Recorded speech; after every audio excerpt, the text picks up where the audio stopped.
Good evening, Crime Talk aficionados. Thank you for joining us here on Crime Talk on our Tuesday night live. And man, do we have a lot to talk about. We'll kind of wait here a second, make sure we get everybody joining that wants to join and get things going throughout the evening. For those of you who haven't been here before, my name is Scott Reisch.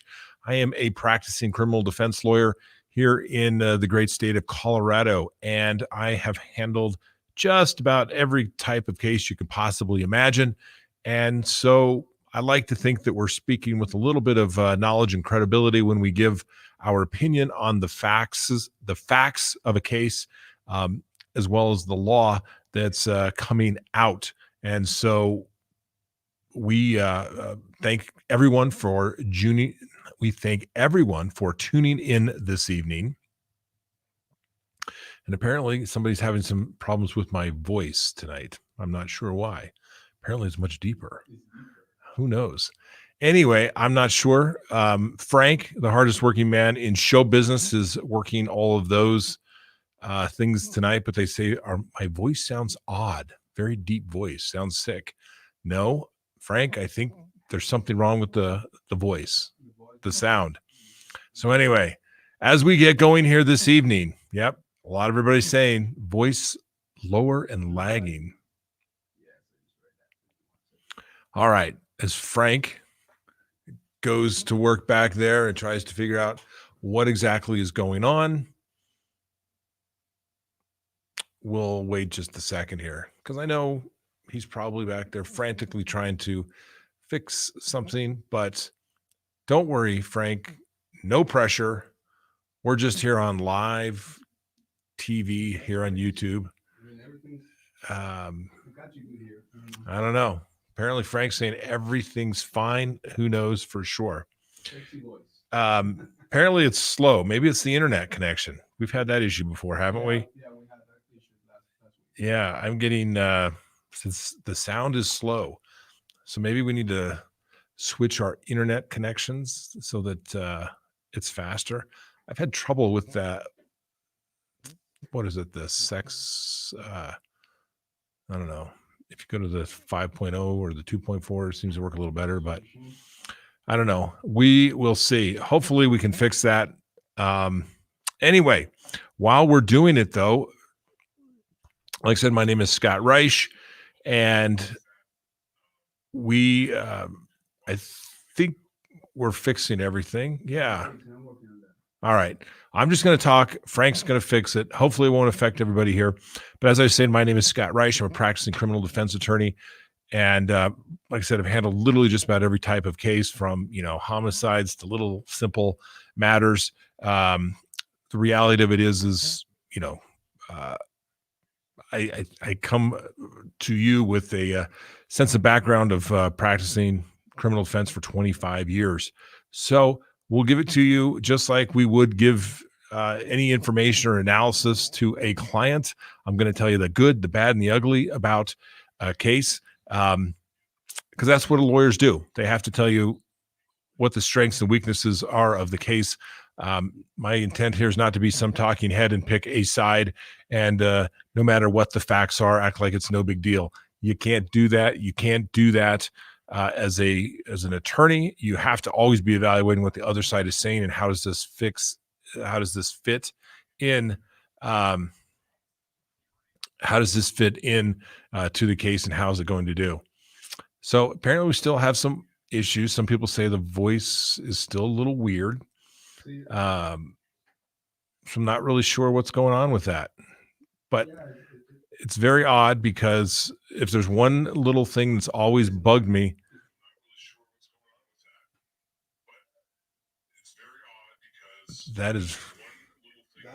it's got to be something on the mixer board, I would imagine.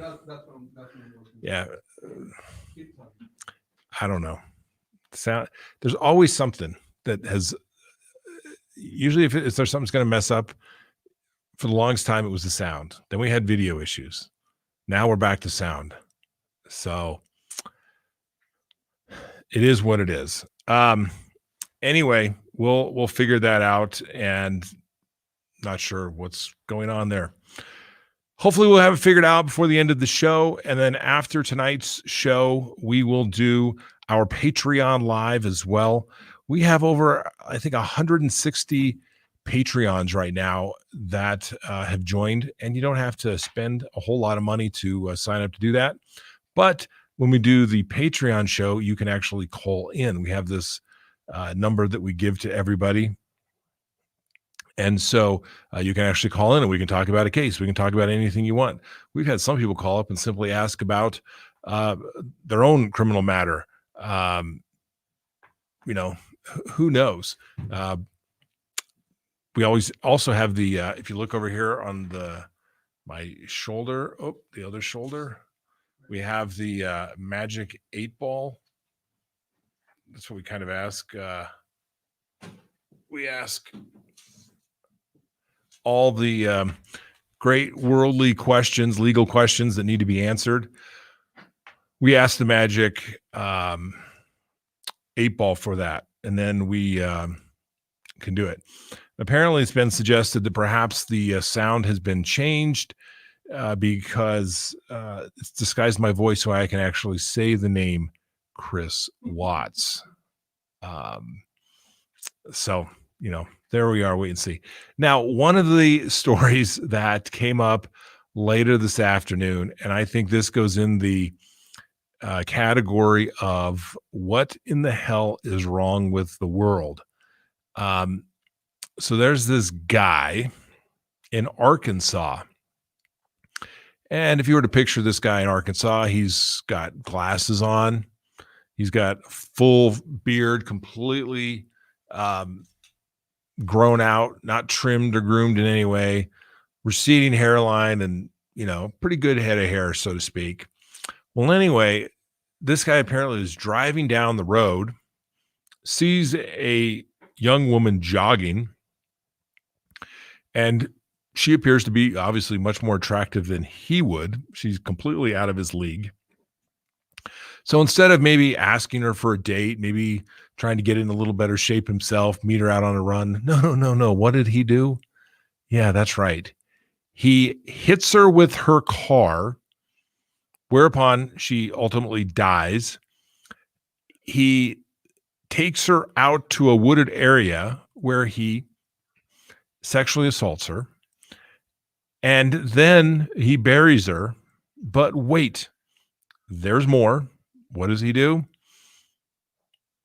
He then gets involved in the search to try and find this woman.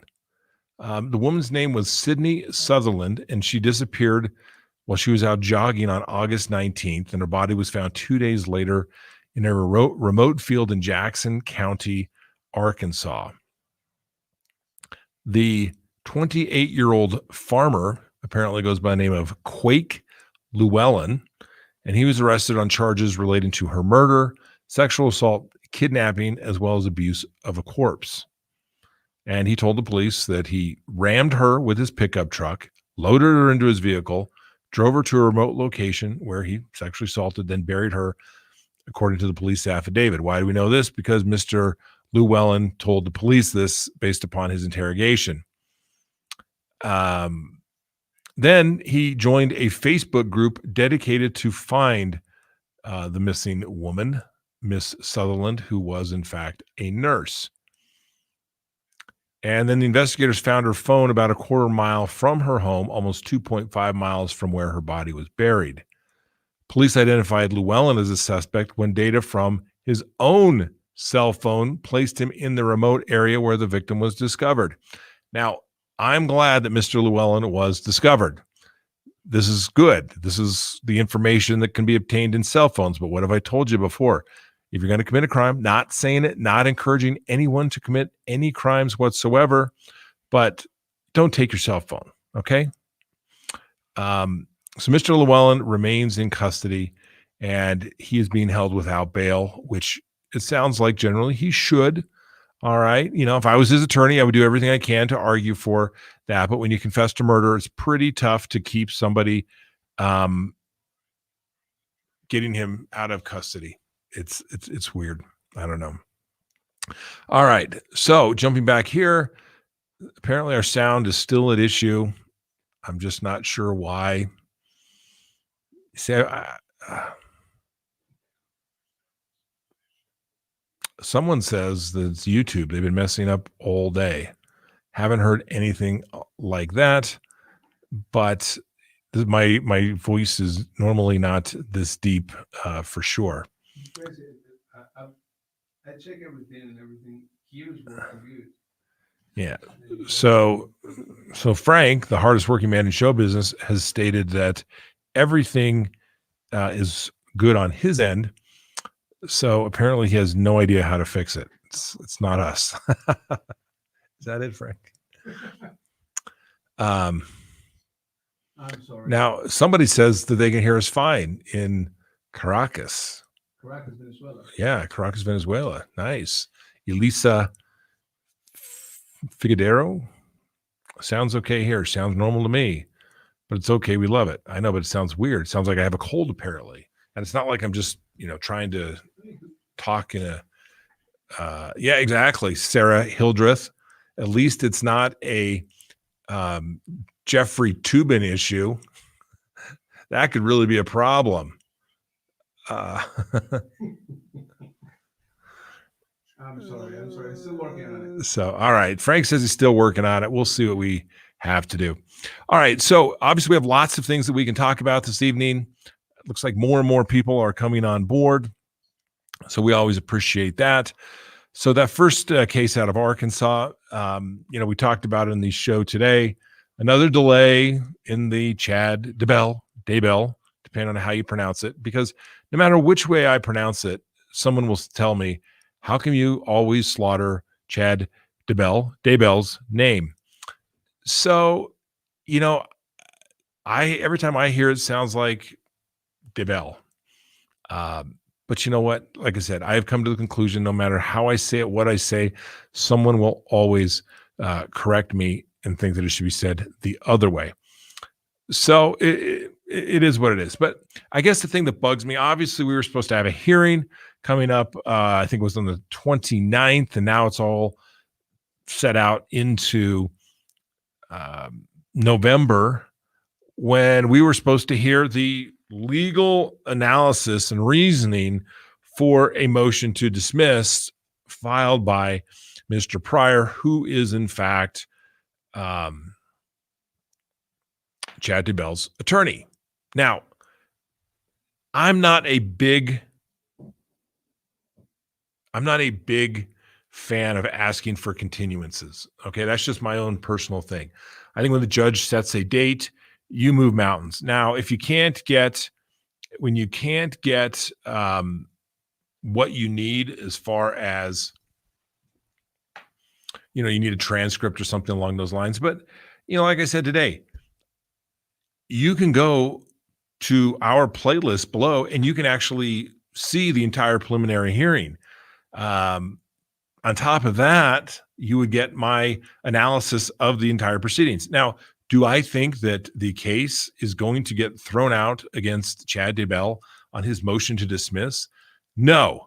Why? We've talked about this time and time again, and I get it's legal maneuvering, but I guess Mr. Pryor's trying to do is flush out various issues, but all the prosecutor has to say is they presented some evidence related to this case.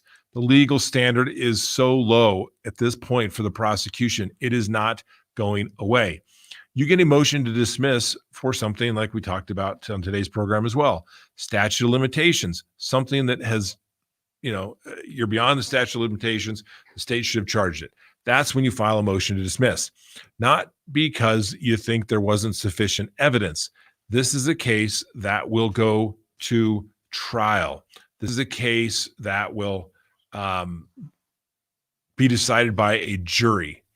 And it's not the kind of case where the judge is going to throw it out. Bottom line.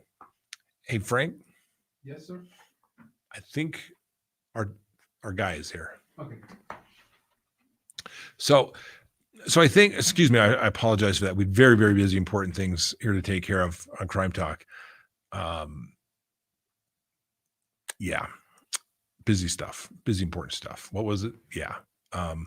We think the Grubhub delivery guy has just tuned in. Gina Weiss, thank you for that super chat. So anyway, the bottom line is this case is not going to be thrown out at this motion to dismiss. The evidence has to be viewed in the light most favorable to the prosecution, drawing all inferences in their favor. All right. Basically, the standard is, hey, we have to view the allegations as true. And unless there's just some element that jumped out, that, there's something that's in the transcript that we all missed. I mean, I guess it's possible, but I don't think so. I think the prosecutor, although didn't present necessarily an overwhelming amount of evidence, particularly as it related to Chad, the reality of it is that, there's enough to get by. Now, will it be enough for trial? I don't know. That's a completely different standard of proof beyond a reasonable doubt, which is obviously the highest form of legal proof anywhere, not only here in our legal system, but anywhere in the world, as far as I know. And it's not a vague, imaginary, or speculative doubt, but a doubt that would cause people to pause in matters of great importance to themselves. And clearly, like I said, I don't think they had the strongest case. They have a lot of text messages. How are they going to get all this in? He's going to, Chad DeBell is simply going to try and say, well, yeah, I was there, but I had no idea what was going on. And they're going to point their fingers at Lori Vallow and her brother. I would.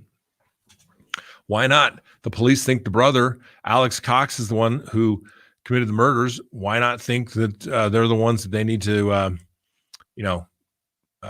point the finger at here? That's what I would do. But, it's like I said, I'm not a big fan, and I've been burned a couple of times where I thought I would try and get cute and say, "Oh, I'm going to file a motion to suppress. Look how smart I." And all that does is allow a motion to dismiss. I mean, where all it's going to do is allow the prosecution to fix what errors that they have in their case. Donna, somebody's not tired. There's a sound issue, and I'm certainly not drunk because I don't drink. So yeah, Scott's not drinking. It's not COVID either. It's the sound. I don't know why. It worked at whatever time we did our daily show today. No sound issues there, and it was the exact same equipment, exact same room. So the only thing it could possibly be is the fact that when it gets pumped out on the internet, apparently YouTube is doing something. Maybe it's their form of censorship. They must be part of the harassment package. That's what they do. Now, some people say that I sound completely fine. I don't know. And I'm certainly not drunk because I don't drink. So couldn't be that.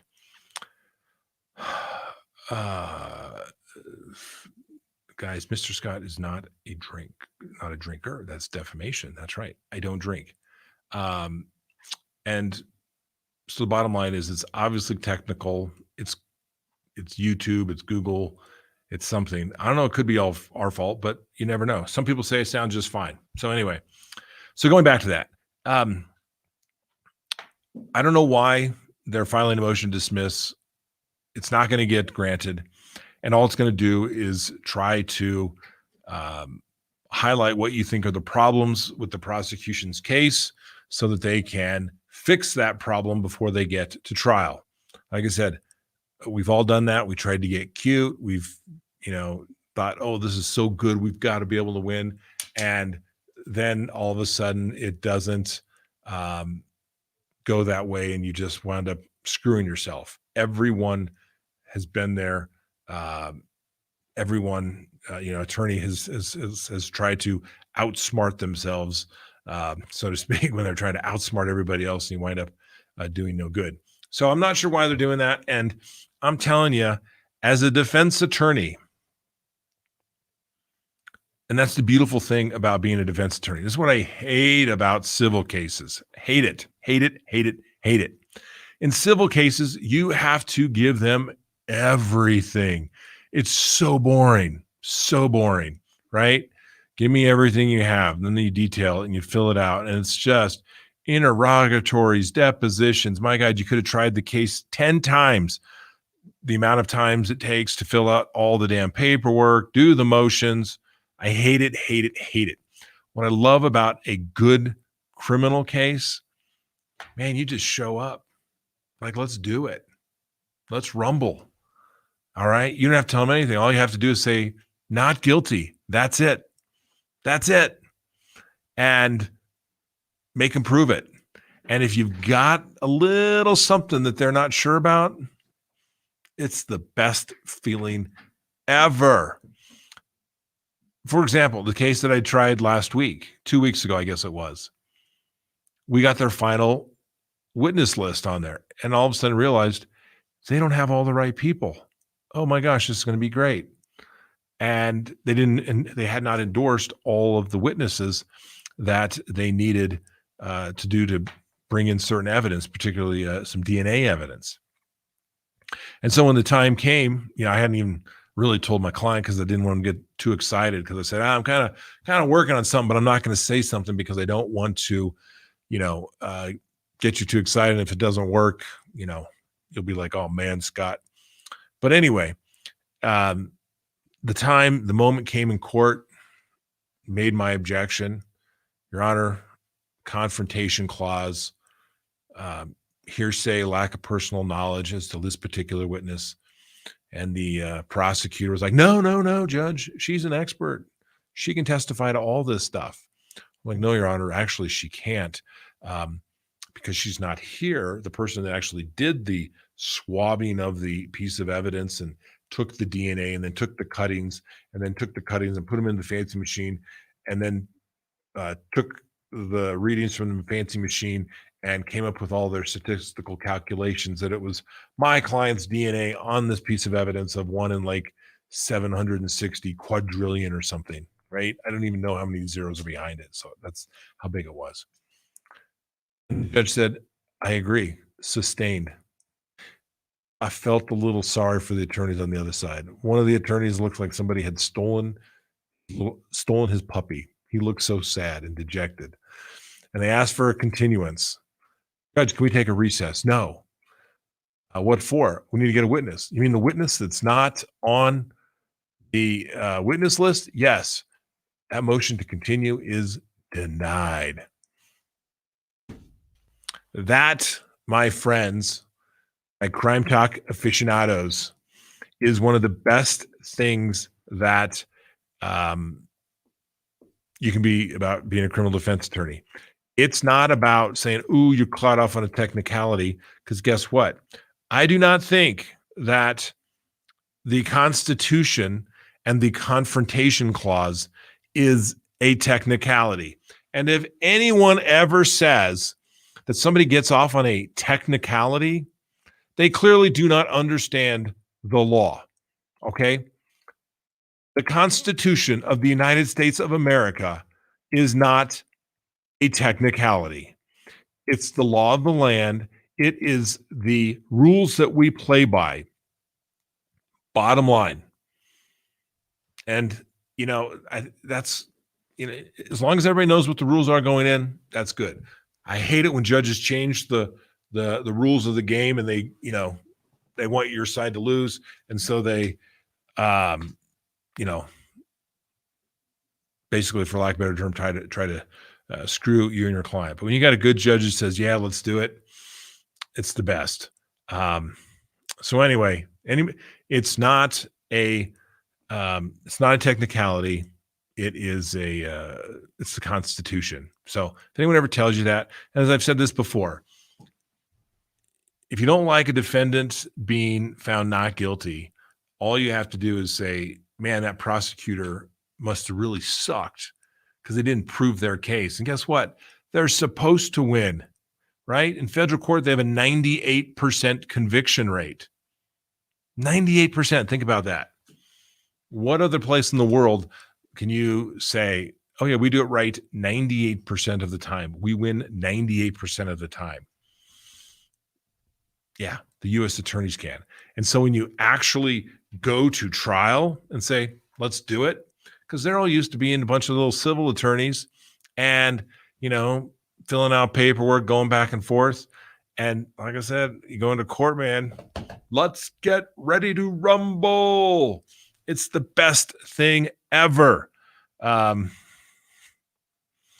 So anyway, that's my story about kind of that trial. We got a little bit of a tangent, but not sure. Let's see here. Can you unplug your computer? Just use an iPad. You don't sound fine. I can't listen. You sound like a voice is in disguise. You need to fix it. Different mic. This is a great mic. I'm not sure what is going on because this was the same everything we did before. So I'm not really sure what's going on. That's what I think. Yeah. So anyway. Going back, we got a little bit of a tangent there, but old Mr. Pryor for, Chad Daybell's attorney. Like, why waste your time, man? He's got one shot of winning this case. All right. He's got one shot, and that's to go to trial on the first trial setting. Why, you may ask?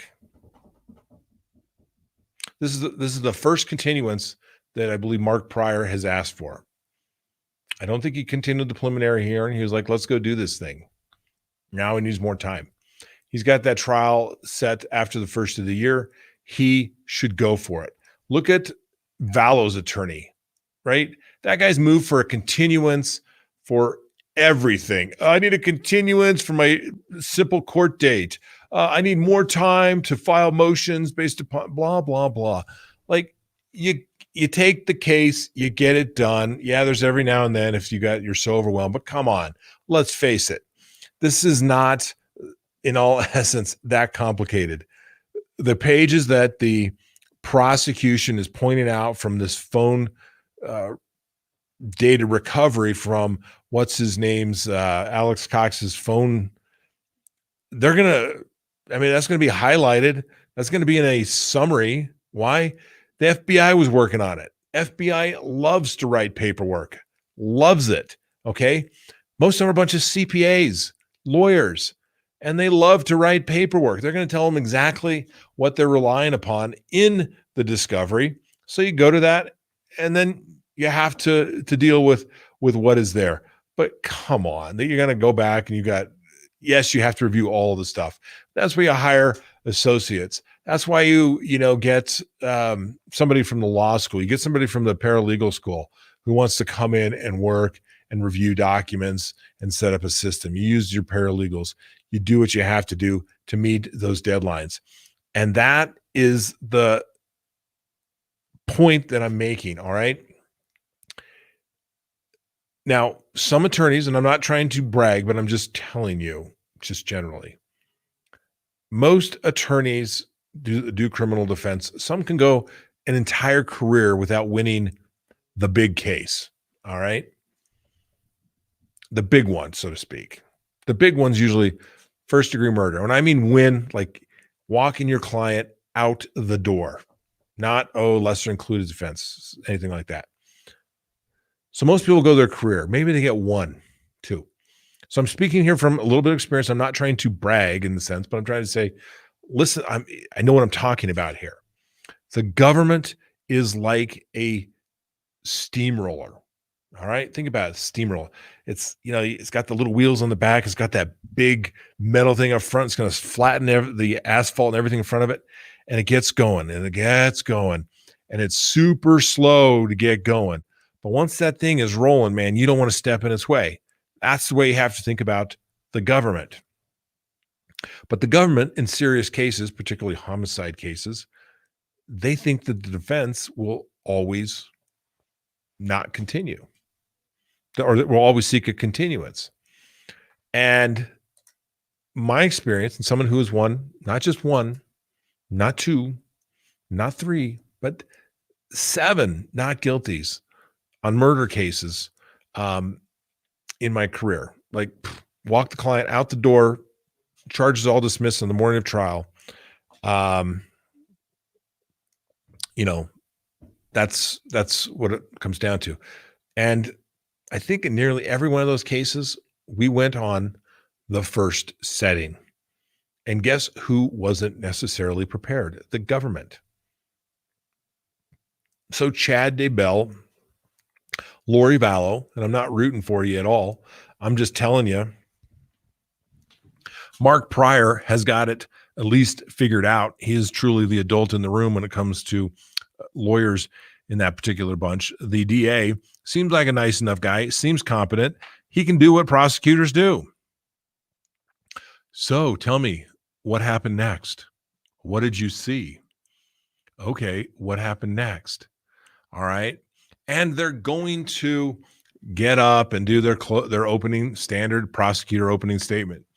You are going to hear the evidence, and they're boring. Prosecutors' opening statements, the only thing that is less boring just a little bit is their closing statements. All right.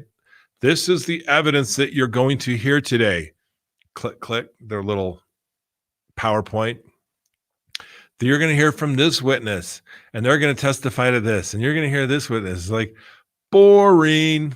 All right. And the defense gets up there and is like, man, my client has been wrongfully accused. Why? That's right. Because if you show an injustice, a jury will correct it. Just like the other day, my client was wrongfully accused, and the jury corrected that injustice that took place.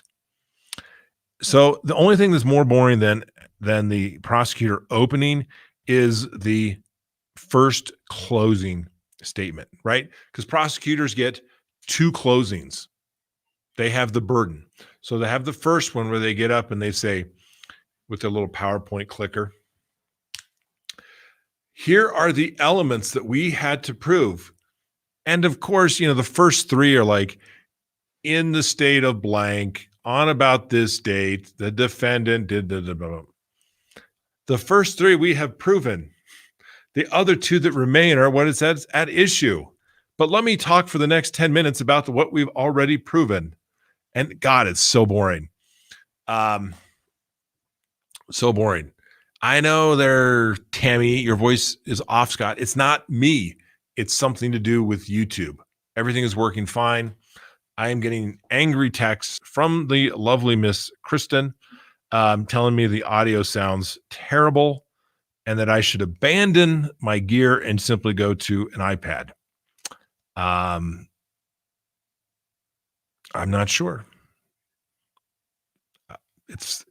I have some of the best equipment you could possibly get here. I'm not sure what the problem is. Like I said, I'm going to blame it on YouTube. Blame it on YouTube. So anyway, then the prosecutors, that's their first opening statement. These are the elements that we have to prove, blah, blah, blah, blah, blah. Boring. That's right. And then what do they do? The defense gets up and with passion says, the prosecution's failed to prove their case beyond a reasonable doubt. Let's look at what they brought you. This is the witness. This is what they testified to, which is inconsistent to this witness. And then let's talk about what they didn't bring you, right? Let's talk about what they didn't bring you, because you can consider that as a juror as to what the prosecution brought you to prove their case and what they failed to bring you to prove their case beyond a reasonable doubt. And the defense attorney, hopefully, my God, if he's any kind of decent, or she is a decent attorney, gets up there with passion and absolute excitement in their voice that this is the case where, my God, the prosecution's case has failed and that they've failed to prove their case beyond a reasonable doubt. And then the prosecutor will get up for their second closing because they have the burden. They get to go twice, and they get up with their little PowerPoint. Click, click. This is what we failed. This is why we have not failed to prove our case. Let me talk to you about exactly what I talked to you about in my first closing. Click, click, click, click. Boring. And then they maybe have a couple of notes to try to talk about you know, about a couple of comments throughout. Boring, boring, boring, boring, boring. Okay. Most prosecutors are boring. And yes, they are. They are. But that's just the way it is. This is my humble opinion. I was a prosecutor for a short time in the Marine Corps, but I like to think that I had a little bit of passion in there. And I had the same passion when I was on the other side as I am now, but a lot of people don't. And so that's what I think the Daybells are going to have to do. If they have any shot of winning this case, they're going to have to go in the first setting and, just simply go from there. Okay. What else do we got to talk about here this evening? Let's see if we have any more questions. Those PowerPoint boring. Oh my, what is somebody saying? I mean, what's up with your voice, man? We don't know. I don't know. Frank, does this help? No. Is this plugged in? Are these headphones plugged in? Can I hear how bad I sound? Apparently.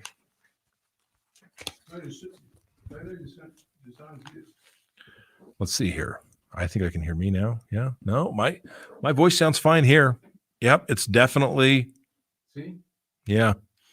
My voice sounds fine in this really expensive microphone.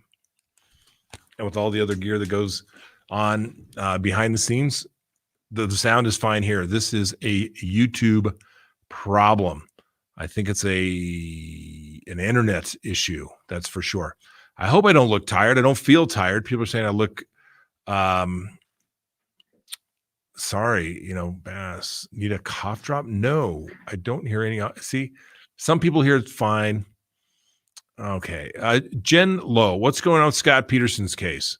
Scott Peterson, the guy that was convicted ultimately of killing his wife and unborn child, gets the death penalty back in 2004. They make it through their appeals. They go through the ineffective assistance of counsel. The California Supreme Court, I think about 2 months ago, threw out the conviction related to the death sentence, throughout the death sentence.